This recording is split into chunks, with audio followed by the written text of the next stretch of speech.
Kelias dienas vis bendrauju tai su ESO, tai su projektuotojais, tai dar su rangovais.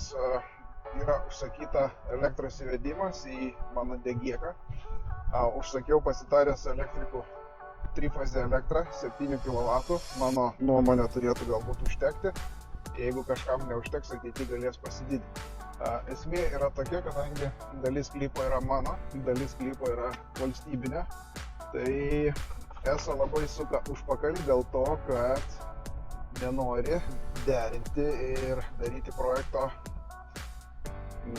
požeminiai trasai, einančiai po sklypą. Ir situacija yra tokia, kad jie jau man vakar skambino ir kabina makaronus dėl to, kad tu gal pasiieškok privataus projektuotojo, kuris tau padarytų projektą ir, žodžiu, pagal tą projektą tada jau rangovas padarytų visus tos darbus. Tai situacija yra tokia, kad niekas nenori tos valakytos, bet tą valakytą vis tiek reikės pasidaryti.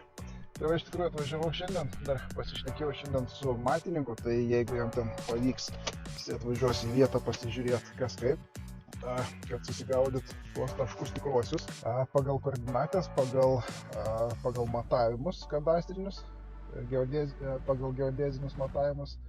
Ir žiūrėsim, kiek čia ta situacija mūsų išeina iš realybės. Nes esmė yra tokia, kad kažkur tai pagal mano, tai ką aš matau pagal regiją duomenis, tai ta tvora stovi ant pat ribos, o galbūt net už ribos. Kaip ir pats pastatas išeina, jisai už sklypo ribos. Tai jeigu galvot apie tai, kad tas fasadas šildysis, tarkim 20-30 cm, mes jau būsim apie gerą pusmetrį išėję iš už sklypo ribos. Tai mano mintis yra tokia, kad dabar apsižiūrėt. Iš tikrųjų atsivežiau darbinius drabužius, atsivežiau trimeriuką, biškį noriu šitą šiukšlyną praseiti ir pasižiūrėsiu iš tikrųjų viduj. Kaip čia kas, buvau atsivežęs kelius žmonės, kad apsižiūrėtų dėl griovimo darbų ir šiukšlių vežimo ir krūmų iškarpimo. Ir žiūrėsim, kas čia bus. Kažkas savo kelnaitės pametė. Gal kažkama iš jūsų pasižiūrit?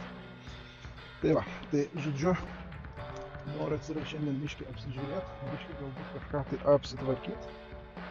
Ir tada žiūrėsim. Beje, buvo atvažiavęs vienas pažįstamas dėl kitų visų griuvėkų, dėl tvarkymo, dėl visko. Tai sakė, tikrai galima paimti, padaryti. Aišku, viskas remiasi į šaibas, viso kita, bet čia be šaibų nieko nebus. Tai va, reikia pirmam reikalų iš tikrųjų susitvarkyti visus tos krūmus, visą tą valakytą. Tai einu iš tikrųjų persirengti ir pažiūrėsiu biškį čia šiandien kažką tai pasidarbuosiu, ką galiu savo jėgom. Iš tikrųjų turiu problemą, pasirodo, drabužius pasiėmiau, bet nepasiėmiau darbinės striukės. Kažkaip tai su šita, gražiai, tvarkingai, kažką tai pasidarysiu. Einu užsikursiu trimeriuką, užsipilt kūrą, pasižiūrėt, gal dar net nesikurs ir tada kažką jau kombinuosim.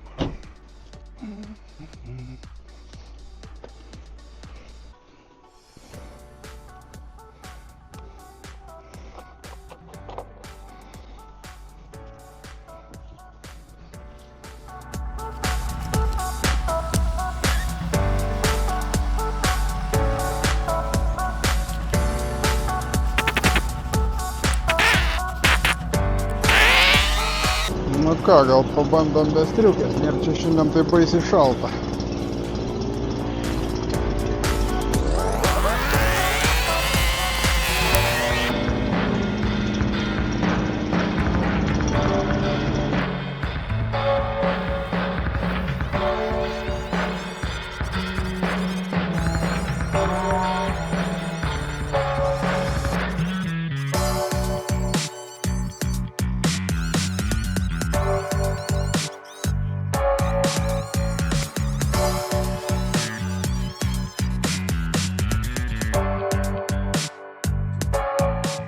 Nes pasirodo, kad ne tik striukę palikau, bet ir raktus nuo trimerės.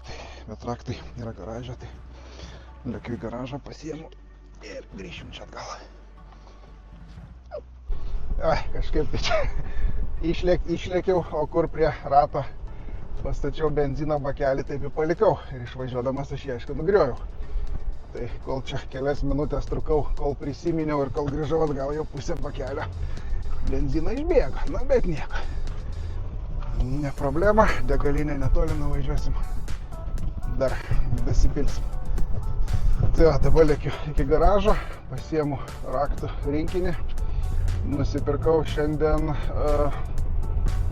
diską, kurio klausiau patarimo filmuodamas trobelę, bet radau internete, nusipirkau tokį kaip frezinį pjūklą, skirtą medienai iki 10 cm berods storio. Tai va, ten visokių tokių krūmynų yra, kaip tik pasižiūrėsim, ar jis čia tikrai toks naudingas, kaip kad rašoma yra atsiliepimuose, nors chebra ten mačiau tikrai pjauna ir storesnius, tiesiog eina aplink medį iš vienos pusės, iš kitos pusės, tai realiai koks diametras yra to tiksliau pjūklo skersmuo, tai vat tokio daugmaž storio tą medį ir nupjauna. Tai pasižiūrėsiu, kas čia man gausis, bet čia pas mane medžių nėra, pas mane čia yra tik tai krūmynai ir vijokliai, ten kiek suprantu pagal išvaizdą, tai yra tosgi vynuogės. Tai va tas praeit, nusipjaut, biški apsiplėšit biški tas šakas ir pasižiūrėsiu. Šiaip nenusiteikę šiandien dirbti, labiau laukiu matininko. Ar jisai čia kažką tai atvarys šiandien ar ne. Nusipirkau purškiamų dažų, kad atsižymėt koordinatės, kad pasižiūrėt, ką ten rodo ir tada galima bus spręsti. Nes iš tikrųjų, vienas dalykas užknisantis su ESO yra tai, kad pagal dabar naują tą reikalavimą, pagal naują tvarką, jie turi visą parą prieiti prie elektros skydo. Ir gaunasi taip, kad tvora yra sulig riba, namas yra išėjęs jau šiai dienai, manau, už ribos. Tai va, matininkas, kai atvarys, pažiūrėsim, pamatysim. Iš tikrųjų, ir gaunasi taip, kad aš dabar savo ir taip nedidelio sklypo dėka turiu dar kažką tai pasidaryti, kad žodžiu, kad tas elektros skydas atsirastų. Bet nusprendžiau taip, ten, kur ta yra raudona tvora, jinai vis tiek naikinsis. Ta prasme, ne tai, kad naikinsis, bet jinai tiesiog bus keičiama į naują. Tai šnekėjau šiandien su Žilinskas & Co, man rodos, ta įmonė vadinas, kuri darė dabar projektą, kad kiek įmanoma arčiau sklypo į kampą pastatyti tą apskaitą. Ir, sakykime, man ten tą tvorą patraukti 20 cm ar ten 30, kokia ten, nežinau, kokio išmatavimo tas elektros skydas yra, tai didelės problemos nesudaro. Aišku, svarbiausia yra nepataikyti kažkur tai į kitus inžinerinius tinklus, kaip čia vienas toks pažįstamas irgi tvorą statėsi ir pataikė į magistralę elektros ir, kiek žinau, gandus girdėjau, kad liktai gavo 7 štukas eurų baudos. Tai visko būna, bet nežinau, mes ten nuo ryto biškį pasiderinam projektą, daugmaž tokią viziją, ką aš įsivaizduoju, ką jie, tai žiūrėsim, dabar derinsim palei techninę, sakė, užsiprašys pats tas projektuotojas, Jėzus, pamiršau, kaip vadinasi dabar, topografinė nuotrauka va, ir žiūrės, gal ras kur nors archyve, nes aš už ją tikrai mokėti ant štukos ar kiek ten eurų tikrai nesivažiu. Tai va, negana jau to, kad jau ir už elektros 7 kW susimokėjau, jeigu neklystu, 1043 eurus. Ir dar už paraišką irgi ten 42 su centais. Tai va, tas skaitliukas, dar darbai neprasidėjo, skaitliukas jau iš tikrųjų sukasi. Bet ką padarysi, toks tas jau gyvenimas yra. Neįmesi pinigų, nebus pinigų. Kažkiek ten galima savo pasidaryti, aš savo laiko iš tikrųjų ką darau prie projektų stengiuosi neskaičiuoti, nes jeigu pradėčiau skaičiuoti savo laiką, tai tiesiog tas laikas jisai nebeatsipirktų. Standartinė situacija, iš tikrųjų, kai viską daug turi, nežinai kur ką pasidėti. Tai vat vienam garaže atsuktuvų neradau, lekiu dabar į kitą garažą, nes biški vienam, biški kitam, paskui taip ir gaunasi, kad nerandi, kur ką esi pasidėjęs. Tai, bet gerai, kai beveik viskas vietai, tai nereikia baisiai maltis. Nuvažiuoju į antrą garažą ir opa, kokia staigmena, ir antram garaže atsuktuvų nėra. Bet kadangi tai mano jau antras trimeris, pirmą jau damušiau, tai radau dar naują komplektą. Tai su tuo komplektu iš tikrųjų susitvarkiau, susiveržiau, dar pasižiūrėjau, kad pati galva visa juda. Tai galvoju prie to pačio, kol esu vietoj, kad nebūtų vėl staigmenų ir kad nereiktų antrą kartą važiuoti, galvoju, davai iš karto užsidėjau pjūklą. Tai vat pjūklas va čia papažas čia matosi. Šiandien aš jį pirkau ir jisai čia yra Feinsteiner ar kažkokios tai firmas, žodžiu, mokėjau 18 pinigų. Dabar buvau užsikūręs, tai žolytė tai nuima taip labai gražiai, bet man ne žolytė pjautis reikalingas, o krūmynam. Tai vat grįžtam atgal iki mūsų degėko ir pasižiūrėsiu, kaip ten eis per ten esančius krūmynus. Na va, ką, atvažiavam į vietą dar kartą ir bandysim biškį čia apsipjauti, apsitvarkyti, ką įmanoma.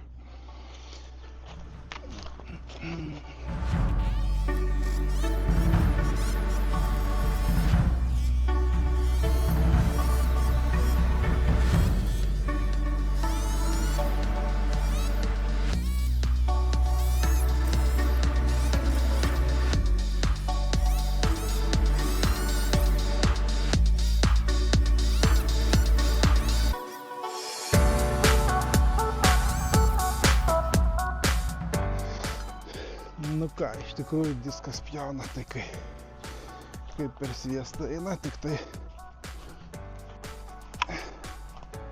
problema yra ta, kad tų vijoklių yra beproto daug ir iš karto vėlėsi ant pjūklo. Bet.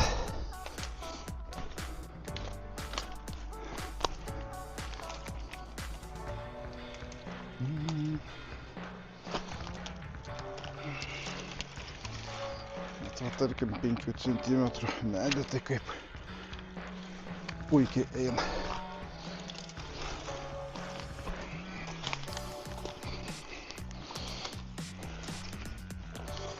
Iš kur tai iš tikrųjų tos šoną reiktų susimesti.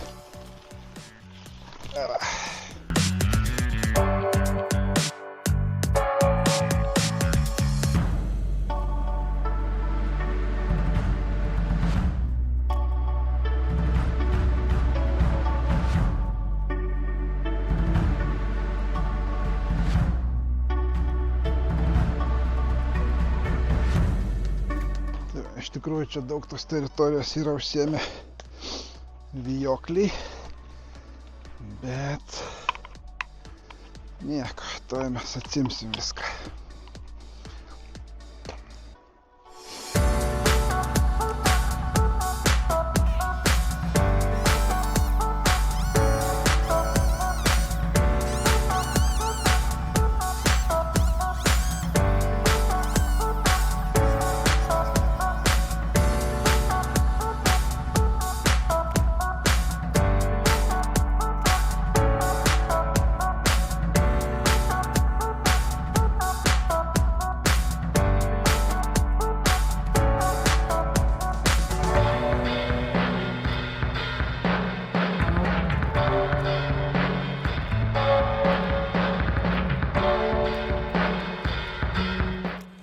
Taigi, šiandien per pliotkus iš tikrųjų mažai ką nuveikiau. Per tą laiką bepliotkinant įsikrovė ir kamerą, bet šiek tiek darbelių yra padaryta. Tai vat, čia tokią krūvą susikroviau jau šakų, šiek tiek apsiretinau šitą teritoriją, apsilupau tvoros pakraštį, bet dar iš tikrųjų pradėjau jau ten, čia nieko nebedarysiu, reikia dar vat pabaigti, įsitrašyti, nes čia buvo didelė vynogė, kuri eina ir pas kaimyną, ir čia kaimynas buvo atėjęs. Irgi sako, blemba, bardakas viečinas, tai vat, matos vat vynogių uogos, vat čia, visur ir ten iki pat galo, o visas krūmynas yra va čia vat pas mane teritorija. Tai vat dalį išpjojau, tai dar dalis lieka. Tai šiandien turbūt jau kaip viskas, pakuojas šmutkės ir varau, rytoj planuoju varyti į savo sodybėlę ir bandysim, jeigu oras leis, tenai kažką tai darbišką aplinką apsitvarkyti. O beje, peilis ima labai super. Eina, šakos krenta. Nu ką, antra diena darbų. penktadienį iš tikrųjų nusikaliau kai šuo, bet šiandien nuo pat ryto vėl aš čia. Taigi šiandien darbas yra koks. Tuos esančius krūmus išsinuomavau aukštuminį benzopjūklą. Tuos vat krūmus pabiški, bam, nuo stogo nuleisti žemyn ir juos tiesiog nutrumpinti, paguldyti ant žemės, nes čia medžiais traktuoti negalim, čia tiesiog krūmai ataugę, užžėlę visą tą teritoriją. Tai išsipjaunu šitos krūmynus, o paskui atsivešiu normalų benzopjūklą ir tuos stambesnius tiesiog paimsiu ir išpjausiu. Nu ką, šiam momentui turim tokį vaizdelį. Čia šitą šaką nusileidau ant stogo, tai čia dabar tik tai liks pripjauti. Na ir šitą nelabai kas liko. Užtat visą didžiausią krūvą yra šakų. Tai žadėjo kaimynas paimti, susipjauti. Tai va žiūrėsim, dabar tik tai vargstu su šituo. Iš tikrųjų nesinori, ta vat liko didžiausia šaka. Jeigu aš ją versiu, jinai kris ant stogo ir tą stogą, kad jisai nors ir taip jau kiauras kairėtis, bet sulaužys dar daugiau. Tai stengiuosi po vieną šakelę, kiek pasiekiu, po truputį nusileisti žemyn. Na, bet ir viskas. Iš visų krūmynų liko tik tai krūva šiukšlių. Viską susipjoviau, įsipjoviau. Nežinau, čia sakė kaimynas susirinks. Tai tegul, valio man mažiau išvežti reiks. Tai reikės dar su draugeliu šnekėjau tos didžiosius išraus. Ir dar čia kažkur tokių buvo. Tai manau šiai savaitai darbų tiek. O tolimesnėse video bus matyti. Kas čia bus? Norėčiau iš tikrųjų ir tas už nugaros tuves išsikirst, bet jos yra ne mano, yra už mano sklypo ribos. Tai čia yra kaimynų. Tai va, jebra, viskas. Antra dalis tokia. Spaudžiat laiką, rašot komentarą ir laukit sekančią video.